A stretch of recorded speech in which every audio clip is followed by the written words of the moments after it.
Guys আবারও চলে আসলাম পুকুরে, কিন্তু এটা ভাই পুরো একটা পাহাড়ের থেকে যেমন লাগে নামতেছি, মানে খুবই উঁচা। আর এটা অনেক বড়, এই যে দেন আমি চতুর্দিকে যে দেখাই, মানে এটা পুরাটা অনেক বিশাল। এটা পুকুর না বললে একটা দিঘি বলা যায়, মানে কোনো সমস্যা নেই বলতে। তো ওইদিকে প্রায় সূর্য এই যে ডুবা ডুবা অবস্থা, মানে এই সময় এটা আমার তো অনেক ভালো লাগে। আমি আপনার একটা জিনিস দেখাই, যারা মাছ পালে তারা এটা জানবো। এই যে মাছের জন্য তারা কি করে, এইটা হলো ভুসি, হ্যাঁ, বিভিন্ন ভুসি টুসি এরা এটা ভিজায় ফসানোর পর এটা মাছের দেয়। ওই সময় যদি মাছটা যদি খায় তাহলে মাছটা তাড়াতাড়ি বড় হয়, তো অল্প সময় বড় হয়, তো এরা অল্প সময় একটা প্রফিট করতে পারে আর কি। তো দেড়শ এরা নৌকার মধ্যে এটা ভিজাই রাখছে। তো এটি যে ভিজাইছে, আমি প্রায় আজকে সপ্তাহানিক আগে এটি দেখছিলাম যে ভিজাইতেছে। তো আজকে প্রায় 7-8 দিন মেবি হয়ে গেছে আর কি। তো এটা আরো মানে এটা আরো ফুলবো, আরো ফসবো, পইচা একদম ফুললে একটা দুর্গন্ধ যে সময় বাইরেব, ওই সময় এটা মাছটা খাওয়াইতে দেবো। এটা কিন্তু অনেক সময় মানে আপনার মনে হইতে পারে এটা কি মানে এরকম একটা লাগতে পারে, কিন্তু এটা আসলে খুবই ভালো, মাছের জন্য খুবই ভালো। আর আমরা তো আর ভাই ফসাটা খাবো না, মাছ এটা খাওয়ার পরে ওই সময় মাছের পেটের ভিতরে যাইলে অনেক লেভেলের প্রসেসিং করার পরে মাছের শরীরে এই প্রোটিনগুলো আসে, পুষ্টিগুলো আসে, তারপরে আমরা মাছ খাবো। হ্যাঁ, তো এটার লেগে গিন করার দরকার নেই। তা আমি একটা জিনিস দেখাই, এটা আছে না পুরা মানে আরা জঙ্গলের মধ্যে আমি বর্তমানে আছি। এই যে আমি যদি দেখাই, এই যে এটা হইলো আম গাছ, এখানে কিন্তু অনেক পরিমাণ বল আসছে, হ্যাঁ বইল আইছে, যেমন এই যে এই বইলটা আইছে, এটার মাঝে কোনো আম হইতো না। হ্যাঁ, এই যে এটা যে বইলটা আছে এটার মধ্যে আম হইতো না। এই যে দেন গাছ উপরে একটা লাল বইল আছে, এটার মধ্যে আম আসবে। মানে আম গাছের মধ্যে যেটি মোটামুটি একটু লাল থাকে এটির মধ্যে বল আসে আর কি, মানে আম আসে আর কি। এছাড়া আপনার তেমন একটা বল টল আসে না।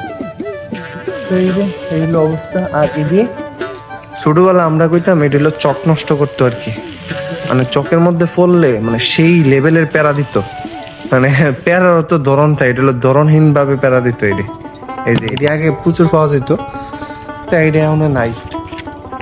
তা আমি এখন বর্তমানে এরকম একটা জায়গার মধ্যে আছি, মানে এখান থেকে যদি আমি জোরে একটা সিগনাল দিই, আশেপাশে কোনো বাড়িঘর নাই।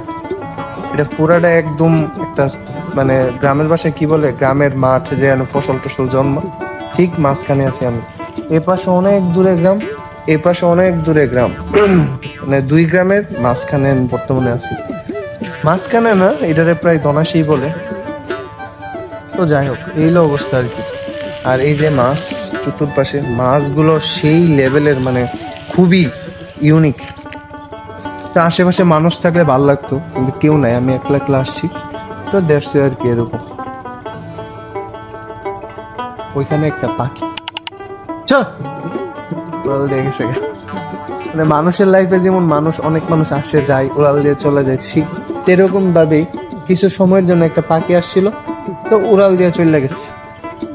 এটা এই দুনিয়া, মানে কিছু কিছু সময় মেয়েরা লাইফে আসবে, যে সময় ওরা যাইবো, ওরা বলবো যে তোমার কারণে আমার এমন হয়েছে আমি থাকতে পারতেছি না, কিন্তু অথচ কিন্তু ওই মেয়েটার জন্য আমরা কিন্তু থাকতে পারি না, মানে হের যে জ্বালা যন্ত্রণা। আরেকটা কথা, মেয়েরা কোনো সময় নিজের মুখ থেকে বলতো না যে আমার তুমি ছাইরা দো, মানে হেরা এরকম পরিস্থিতি করবো যাতে ছেলেরা বাধ্য হয়ে বলে যে তুমি এবলা আমার থেকে চলে যাও। মানে এই হলো মেয়েরার অবস্থা। সবাই আবার এক না, সবাই আবার এক মনে করেন না।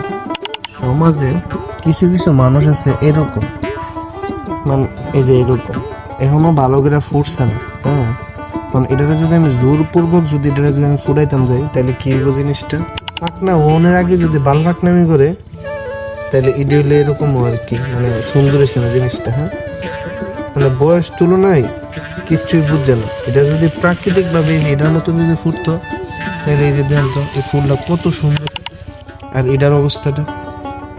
তো সমাজেও সেম, কিছু মানুষ আছে এরকম বাল ফাকনা, আর কিছু মানুষ আছে এরকম মানে অরিজিনাল ফাকনা।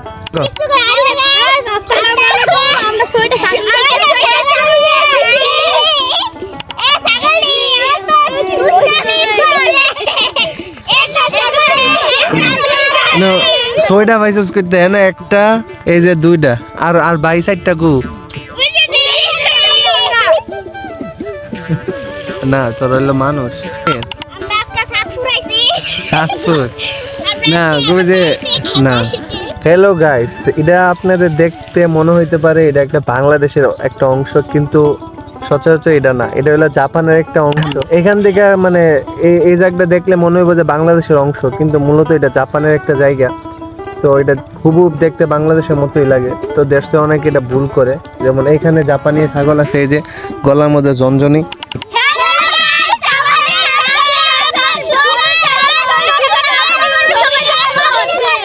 তোর কথা কিচ্ছু বোঝা গেছে না। আমাদের সামনে অনেকটা অভিনয় দেখাবে, দুইজন ছেলে।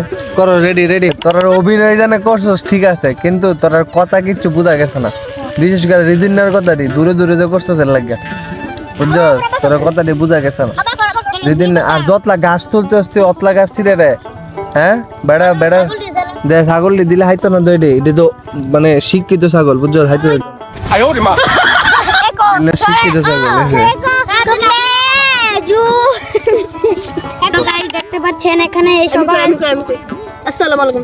তো আজকের ব্লগ কি তোলে আমাদের বিচ্ছু বাহিনীরা সব চোখে এসে পড়েছে এবং এবং এমনি সকালে ছাগলকে খেতে এসেছে এবং শয়তানিটা বেশি করা। তোরা সবাই ছাগল রেখাই দিয়েছিস?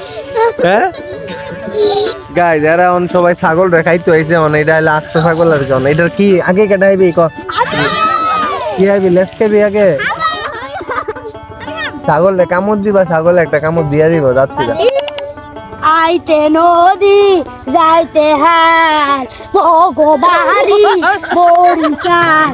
আইতে নদী যাইতে হাল ভগবাড়ি বরিশাল। ওর বাপে শহীদান করেছিল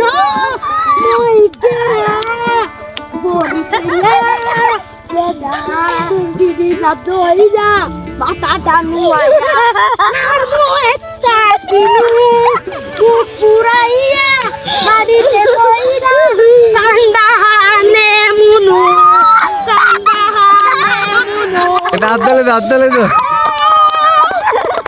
এই যে গাইস আমাদের এক নাম্বার দর্শক, এই যে দর্শক, এই যে দর্শক, এই যে দর্শক, এই যে দর্শক, আর আমি হইলাম বিচারক। আর এর সবচেয়ে বড় দর্শক হইলে যে এরা দুইজন, একজন এই যে দুইজন। বাড়ি করে তো সাজানো কেন? আর আমার হেনা কোথায়? হেনা পাতলা মাইনা হই যায় না। না আমি বিশ্বাস করি না, আমি বিশ্বাস করি না। প্রেমের সমাধি ভেঙে এমনের শিকল ছিঁড়ে পাখি গা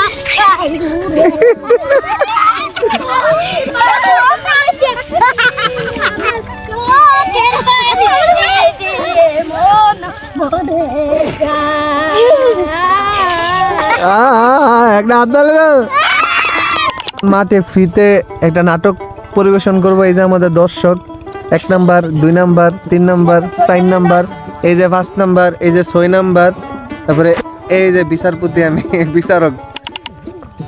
তো নাম কি? তো চুল অত বড় কে লাগতে কইছে? আম্মা যান, আমার হাতে টাইম নাই। মাদ্রাসা বাড়ি যান। আবুল তাবুল কইতাছেন, আপনি কি গাঁজা খান? তুই এটা কইলে কি মান সম্মান লাগলে কি আমি কি গাঁজা খাই আপনারা ভাবেন? আমগো মাগবো গেছে পাগল, বেচা গেছে ছাগল। বিচার বিচার ভাত দিয়া বাইতে জায়গা আহন। মাদ্রাসা বিচার করে গেল, ওইটুকু কথা কইয়া লাগি হইলা গেল।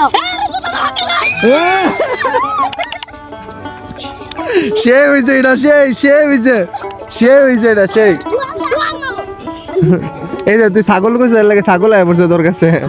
গাইস আমাদের সামনে এখন একটা ব্যাং লাভ শুরু হবে।